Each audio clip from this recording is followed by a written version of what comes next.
இன்னைக்கு சாய்க்குட்டிக்கு லஞ்ச் எப்படி ரெடி பண்றேன்னு பார்க்கலாமா? அரிசியும் பருப்பு ஒரு அரை மணி நேரத்துக்கு முன்னாடியே ஊற வச்சிருந்தேன். அதை நல்லா கழுவிட்டு ஒரு குக்கர்ல சேர்த்துக்கலாம். இது கூட கொஞ்சமா பீட்ரூட், 2 பல்லு பூண்டு, ஒரு சின்ன வெங்காயம், கொஞ்சமா தக்காளி, கொஞ்சம் மஞ்சள் பொடி, உப்பு, சீரகம் இதெல்லாமே சேர்த்து ஒரு 5 விசில் விட்டு எடுத்தோம் அப்படின்னா சாய்க்குட்டிக்கு லஞ்ச் ரெடி ஆயிரும்.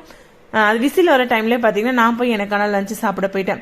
பாப்பாவுக்கு ஹஸ்பண்டுக்கு எல்லாம் பேக் பண்ணது போக எல்லாமே கொஞ்சம் கொஞ்சம் பேலன்ஸ் இருந்துச்சு. அதை வச்சு நான் லஞ்சு சாப்பிட்டேன். இந்த சைடு ப்ரெஷருமே ஃபுல்லா ரிலீஸ் ஆயிருச்சு. அதை நல்லா மசிச்சு விட்டுட்டு கொஞ்சமா தேங்காய் கலந்து கொடுத்தோம் அப்படின்னா சாய்க்குட்டி சாப்பிட்டுக்குவாங்க. பாப்பா ஸ்கூல்ல இருந்து வர டைம் ஆயிருச்சு.